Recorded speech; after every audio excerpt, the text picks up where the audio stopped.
In 2025, the top gold buyer is, well, I think the second one is just as important.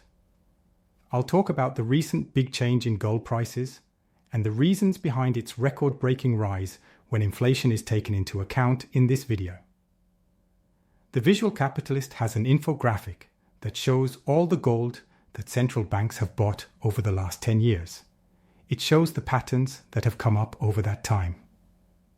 By the way, 2020 was a turning point in terms of buying things compared to the previous decade. Before the big rise in 2022, central banks had already bought a lot of gold. This is very important. Since 2014, when they started buying, central banks have been worried about the dollar and geopolitics. A lot has happened since then. I think that a lot of it comes from the first round of quantitative easing and the flow of dollars into economies around the world after that. Even though these dollars didn't cause inflation, central banks around the world are building up their reserves because of this. Central banks finally got it. Gold has always been a way to store wealth and value. It's amazing that so many of you are doing it too. By hoarding gold like this, we've turned ourselves into our own central bank. Each of these small bars of gold. I think that putting gold in this little wallet from Summit Metals is a great way to keep your money safe for a long time. Click the link below to go to Summit Metals and get great service and shipping that is very fast. What are the main points to remember in light of this? Since 2022, central banks have needed more than 1,000 tons of gold every year. Because of the war between Russia and Ukraine, the dollar's use as a weapon, and other geopolitical tensions, it really took off at that point. A lot of people are worried about what will happen in that area, which is important for the biggest gold buyer and holder in 2025. Before I get to that, let me quickly go over what happened in 2022.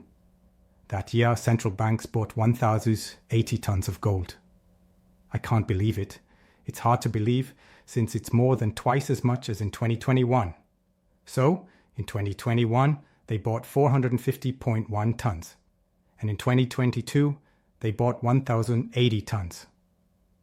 They stayed above 1,000 in both years and maybe even into this year, 2025. Central banks are still keeping gold as a way to protect themselves from inflation and political instability. As of April 2019, the Bank of International Settlements, which is the central bank of central banks, considered gold to be a Tier 1 asset. This meant that it had the same amount of cash reserves as the dollar. That year, they bought 605.4 tons.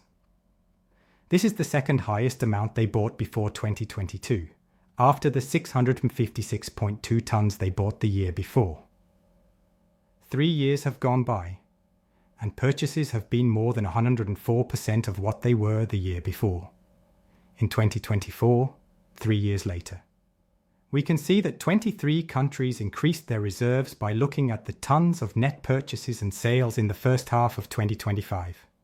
Poland had the most, with 67.2 tons.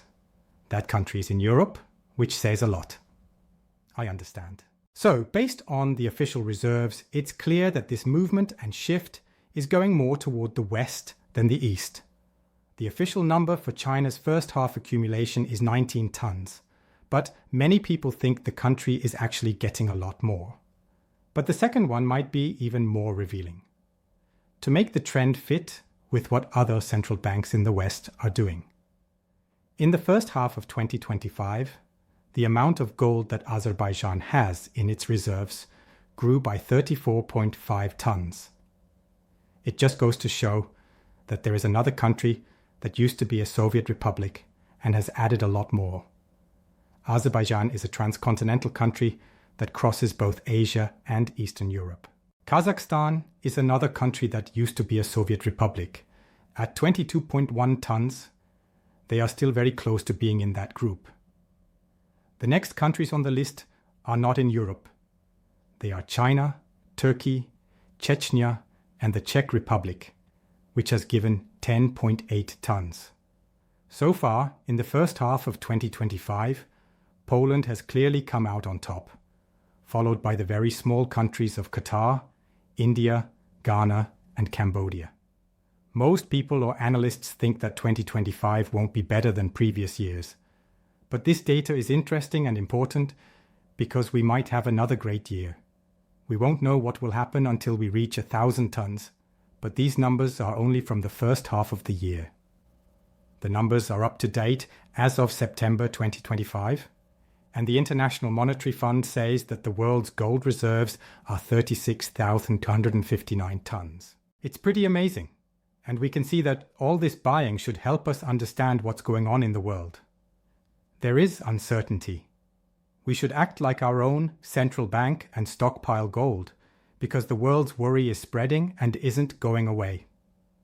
I know for sure that I will be buying things from time to time. I might not be able to buy as much gold as I used to, but I still want to add to my collection. I think we should do the same thing, mostly because we can never know what will happen in the future. No major central bank has sold gold in a while, and as a store of value, the metal has always done better than other types of assets. Sales have been very low for the past few years, and there are many more buyers than sellers. I've talked about a few that worked in the past, so it's clear that some do. Turkey may have sold some in the past few years, but so far in 2025, they have bought 17.2 tons more than they sold.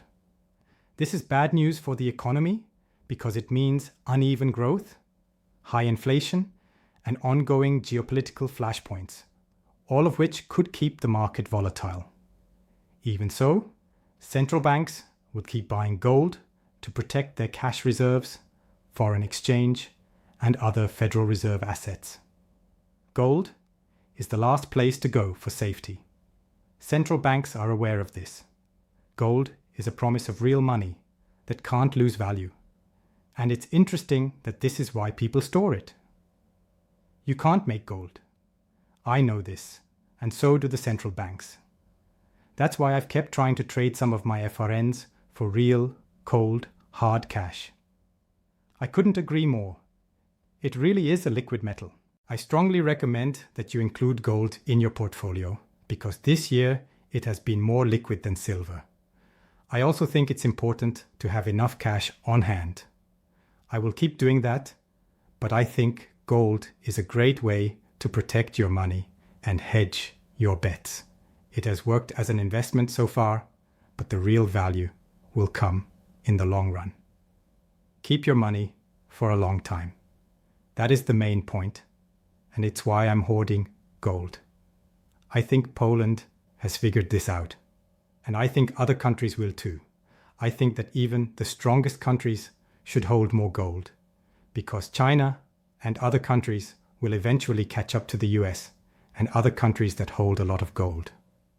We haven't heard that Germany or the US have added to their gold holdings, but they should. Please tell me what you think in the comments section below. Poland is in a good position because they have more gold reserves than Azerbaijan. Are you still buying gold, even though the prices are high right now? If so, please tell us what kind of gold you are buying. Also, I'm interested in what you think about Poland, a major country that has been adding to its gold holdings in both its portfolio and its central bank reserves. Thank you so much for watching. I would be forever grateful if you could like, comment, share, and subscribe.